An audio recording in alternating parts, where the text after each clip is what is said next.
जय श्री कृष्णा। एक बार फिर Geetadham Gurukul online classes YouTube channel पर क्लास 12 के साइंस बायो के सभी अभ्यर्थियों का हार्दिक स्वागत अभिनंदन करता हूं। साथियों, पिछली क्लास में हमने पढ़ा शुरू किया था मनुष्य के अंदर पाचन तंत्र को लेकर, जिसमें हमने पाचन तंत्र के विविध भागों को पढ़ा था। आज हम पाचन तंत्र को पूर्ण रूप से पढ़ेंगे कि किस प्रकार पाचन तंत्र के अलग अलग अवयव हमारे शरीर के कार्य की जो उसको प्रभावित करते हैं और उसमें अपना योगदान देते हैं।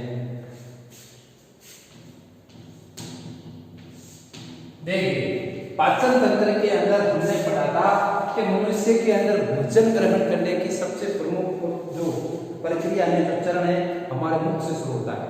मुख के जिसके अंदर जैसे मुख है, मुख से अंदर जाएगी मुख कुआ से ग्रसिका, ग्रसिका से आमाशय, अंडाशय, छोटी आंत, बड़ी आंत वगैरह सब, ठीक है, लास्ट मल द्वार तक भोजन चलता रहता है। अब भोजन को ग्रहण करते हैं तो भोजन जटिल अवस्था में होता है, ठीक है। उन जटिल अवस्था के भोजन को हमारे मुख के अंदर जो माउथ कैविटी है, मुख गुहा, इसके द्वारा छोटे छोटे भागों में बांटा जाता है और यहाँ से जीभ के द्वारा और लार ग्रंथि के द्वारा भोजन को रस रसा बनाते हुए गर्सिका के माध्यम से शरीर के अंदर भेज दिया जाता है। तो बड़ी बात यही है कि भोजन जो हमारे द्वारा ग्रहण किया जाता है, जो जटिल प्रक्रिया में होता है, उसको सरल प्रक्रिया में बदलने के लिए जिस स्थान से उसका चरण शुरू होता है वो आपके मुख गुहा है। और मुख गुहा में ये सबसे प्रमुख रूप से ये कार्य हमारे दांतों के द्वारा किया जाता है। ये दांतों के द्वारा, दांतों की संख्या आपको पहले भी पड़ी होगी, जैसे कि हमारे शरीर में 32 दांत होते हैं और छोटे बच्चों की बाल्य अवस्था में जब दूध के दांत होते हैं उनकी संख्या 20 होती है। मनुष्य के जीवन में दांत 2 बार आते हैं, एक बार आते हैं जो दूध के दांत होते हैं और दूसरी बार जो आते हैं वो स्थिर दांत होते हैं। अभी हम जिस अवस्था में ये हमारे स्थिर दांत हैं, अगर दांत टूट भी जाए किसी एक्सीडेंट वगैरह की वजह से तो वापस नहीं आते हैं, ठीक है। तो पाचन तंत्र के अंदर दांत के बारे में आज हमारी क्लास रहेगी। दांत किस प्रकार हमारे शरीर के कार्य को प्रभावित करते हैं, भोजन को कैसे तोड़ते हैं, इन सब के बारे में, इसकी संरचना के बारे में पूरा पढ़ेंगे, ठीक है। आप एक बार देख भी लीजिए। हाँ, अब देखिए दांत के बारे में। दांत भोजन को छोटे अंशों में काटने एवं चबाने का कार्य करते हैं। भोजन को काटने का भी और चबाने का भी। भाई चबाने का सीधा सा है कि हमने एक रोटी का टुकड़ा लिया, मुंह में डाला, तो दांत क्या करेंगे, उसको छोटे छोटे भागों में बांटेंगे और वो जैसे छोटे छोटे भागों में बढ़ जाएगा, तब हमारे जो जीभ है इसकी सहायता से और पीछे जो दाढ़ वगैरह होती है इस भोजन को चबाने का कार्य करते हैं ताकि वो आराम से गर्सिका के द्वारा शरीर में प्रवेश कर सके। फिर मनुष्य के दांत अलग अलग प्रकार आकार के कार्य विषम दंती कहलाते हैं। क्या कहलाते हैं? विषम दंती। अलग अलग प्रकार, जैसे कि आगे के दांत हैं थोड़े तिकोण है, थोड़ा आगे जाएंगे तो और अलग है, पीछे जाएंगे तो और अलग है। मतलब जो 32 दांत हैं वो 3 से 4 हिस्सों में अलग अलग प्रकार से और सबका अलग अलग कार्य। तभी तो मनुष्य क्या है, सर्वहारी, मतलब शाकाहारी भी है और मांसाहारी भी है। जैसे गाय है तो गाय शाकाहारी है, मतलब गाय कोशिश कर ले भी तो भी मांस नहीं खा सकती। शेर मांसाहारी है, मतलब शेर कोशिश कर ले तो भी घास फूस नहीं खा सकता, क्योंकि उसके दांत वो एक ही प्रकार के। लेकिन मनुष्य को भगवान ने और प्रकृति ने जिस रूप में बनाया है वो विषम दंती है, मतलब हम शाकाहारी मांसाहारी दोनों रूप में इस पृथ्वी पर जीवन यापन कर सकते हैं, ठीक है। और हमारे जो मानव कार्य की है वो इसके अनुकूल भी है। फिर देखो प्रत्येक जबड़े में, अब देखो जबड़े 2 हो गए, एक नीचे वाला और एक ऊपर वाला, ठीक है। तो प्रत्येक जबड़े में मतलब एक ये इधर से और एक ये उधर से, ये ऊपर और ये नीचे, ठीक है। तो प्रत्येक जबड़े में 4 कृंतक दांत भोजन को काटने के लिए होते हैं। कृंतक दांतों का कार्य क्या है? भोजन को काटना। मतलब हमने जो रोटी का टुकड़ा लिया है वो रोटी का टुकड़ा 2 भागों में बढ़ता है ना, वो किसकी वजह से बढ़ता है? अलग अलग छोटे छोटे भागों में, इस कृंतक दांत की वजह से। ठीक है, 2 की संख्या में रदगत दांत होते हैं। कौन से दांत होते हैं? रदगत दांत, जो भोजन को चबाने का कार्य करते हैं पीछे की ओर। तो ये रदगत क्या करते हैं? भोजन को चबाने का कार्य करते हैं।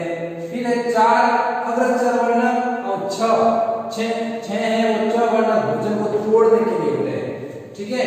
4 तो होते हैं अग्रचर वर्णक, ये आगे के, ठीक है, और 6 वर्णक थोड़ा इससे आगे जो भोजन को तोड़ने का कार्य करते हैं। इसके लिए एक दंत सूत्र है, काफी भी पब्लिश भी है, एग्जाम पूछा भी जाता है। तो दंत सूत्र आपको याद रखना है। सबसे पहले तो देखो कि कृंतक, कृंतक को इंग्लिश बोलते हैं इंसोजर्स, आई से प्रतीक होता है। रत्नक को कैंसेंस सी से, और अग्रचवर्णक को पेरिमोलर्स पीएम से, और चवर्णक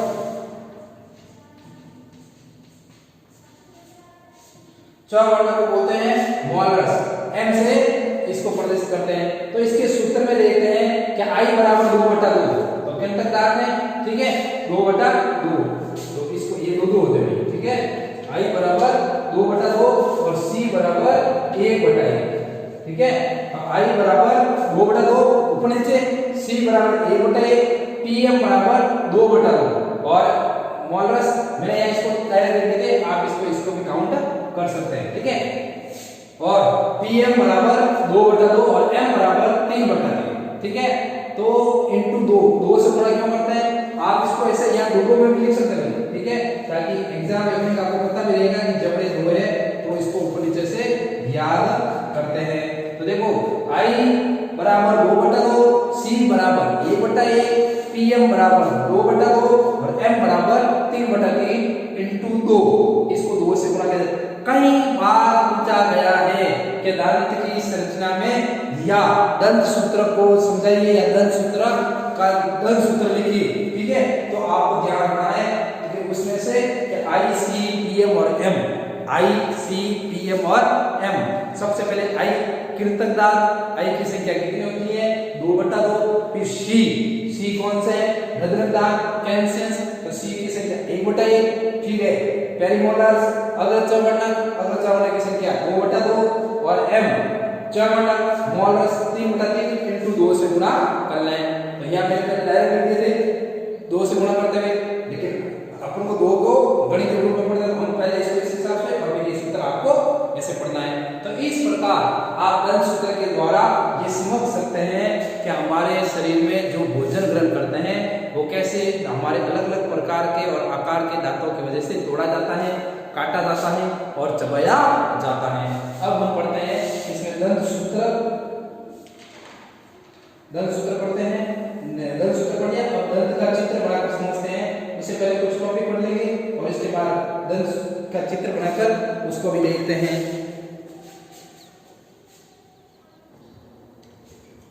देखिए दांत से संबंधित और पॉइंट हम देखते हैं, जैसे कि दंत का निर्माण अस्थि समान कठोर डेंटिन से होता है। डेंटिन से दांत का हमेशा निर्माण होता है। दूसरा, दांत की मजबूती में कैल्शियम वगैरह का भी प्रमुख योगदान रहता है। फिर देखो एक बार वापस देखते हैं, दंत का निर्माण अस्थि समान कठोर डेंटिन से होता है। दंत 3 भागों में विभाजित रहता है। जो हमारे दांत हैं वो 3 अलग अलग भागों में विभाजित रहते हैं।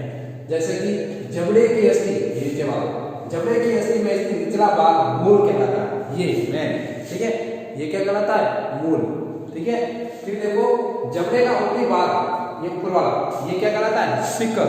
जबड़े का ऊपरी भाग क्या कहलाता है सिकर।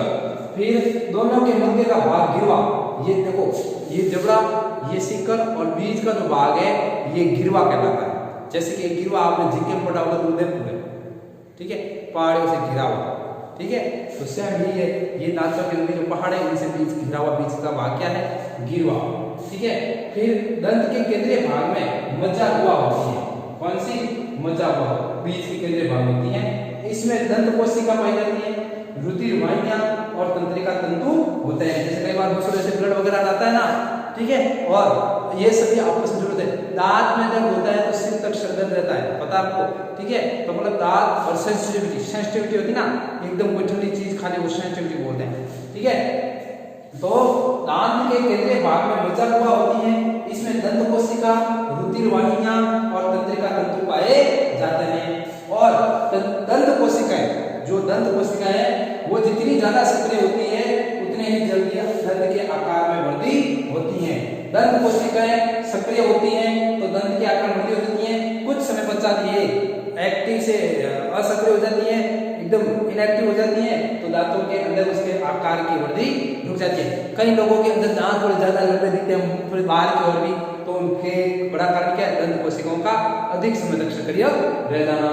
फिर दंत वर्ग ठीक है, दंत वर्ग से ढका हुआ दंत का सिकर भाग शरीर का सबसे कठोर भाग होता है, ये यहाँ पर ठीक है। आप देख भी सकते हैं, देखो ये है सबसे कठोर भाग होता है। यहाँ आप टच करोगे तो आपको दिखेगा भी, ठीक है। तो ये शरीर का सबसे कठोर भाग होता है। दंत वलक से ढका हुआ दंत का शिखर भाग शरीर का सबसे कठोर भाग होता है। ये आपके दंत के अंदर एक तो दंत के आकार प्रकार और फिर दंत के अन्य मानव कार्य में कहाँ इसका उपयोगी भाग है, इसको आप अच्छे से देख लीजिए। नीचे का पॉइंट अगर नहीं दिख रहा है तो मैं एक बार बोल भी देता हूँ। दंत वलक से ढका, दंत वलक से ढका दंत का शिखर भाग शरीर का सबसे कठोर भाग होता है। ये मैंने इसके अंदर लिखा है। अब हम दंत के चित्र के द्वारा समझेंगे कि कैसे दांत की संरचना है। एग्जाम के अकॉर्डिंग पूछा भी जा सकता है, दांत की संरचना का नामांकित चित्र बनाइए, तो उस समय हमें इसके नामांकित चित्र के बारे में पता होना चाहिए, ठीक है। और फिर इस चित्र के द्वारा हम ये अन्य भागों के बारे में भी थोड़ा पॉइंट अनुसार देख लेते हैं, ठीक है। तो दंत का चित्र बना देता हूं और आप उस चित्र को समझने की कोशिश भी करें।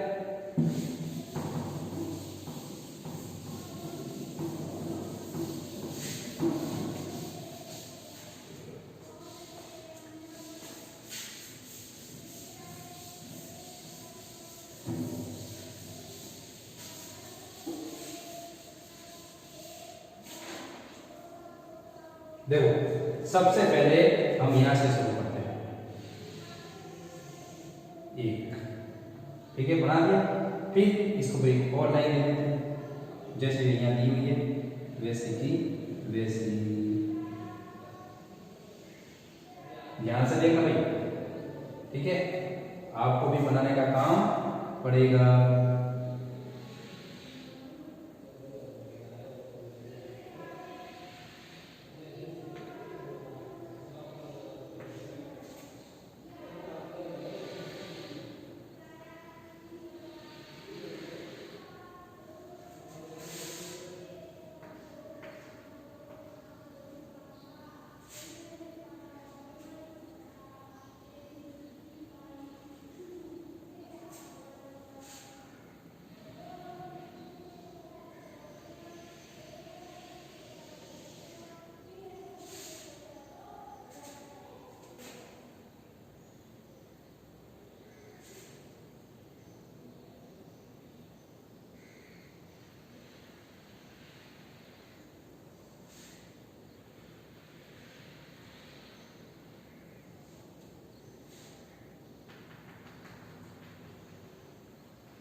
देख लो भाई आराम से, ठीक है। और इसके साइड में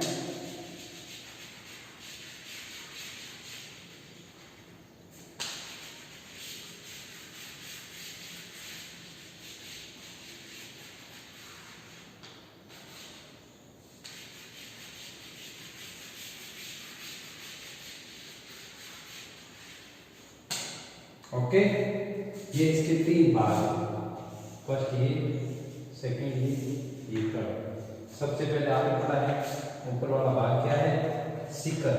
क्या है भाई, शिखर। बीच का गिरवा, वेरी गुड। और नीचे का मूल, ज्यादा में दशा रहता है, ठीक है। सबसे ऊपर वाले भाग को बोलते हैं इनेमल, ज्यादा के निर्माण की प्रक्रिया का हिस्सा बनता है। ये बीच का है एंटिल, अभी पढ़ा था एंटिल के द्वारा दांत का निर्माण, ठीक है। फिर एंटिल के बाद है रुधिर व तंत्रिका कोशिकाएं, ये इसके अंदर, ठीक है। रुधिर व तंत्रिका कोशिकाएं,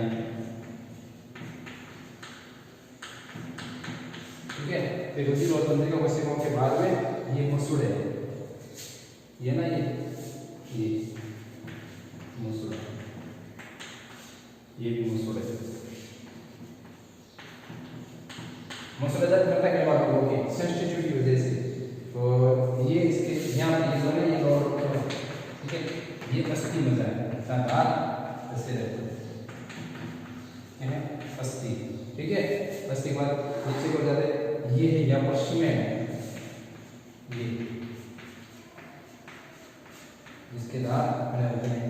और ये अंदर वाला मूल रंध्र,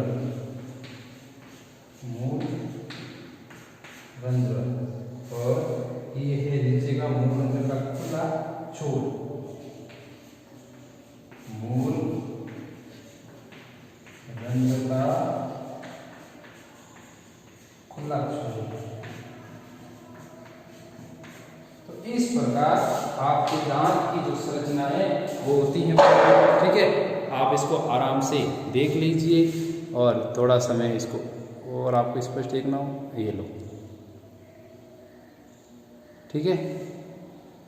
तो देखो मनुष्य का दांत इधर से देखते हैं तो 3 भागों में सिक्कर है, गिरवा है, मूल है, फिर दांत के प्रमुख भाग सबसे ऊपर इनेमल, फिर डेंटिन, फिर मसूड़े, बाहर की ओर कोशिका निकले हुए, उसके अंदर की ओर रुधिर व तंत्रिका कोशिकाएं, नीचे की ओर साइड के अंदर जो हल्का हल्का सा क्या हुआ है वो अस्थि, ठीक अंदर का जो थोड़ा कठोर भाग होता है वो सीमेंट, और उसके अंदर का होता है जहाँ दांत का ये डेंटिन वगैरह जुड़े होते हैं मूल रंध्र, और मूल रंध्र के अंदर तंतुओं के रूप में बाहर को निकले हुए मूल रंध्र का खुला छोर। इस प्रकार ये हमारे पाचन तंत्र के अंदर दंत की संरचना और दांत से संबंधित प्रमुख टॉपिक है वो होता है।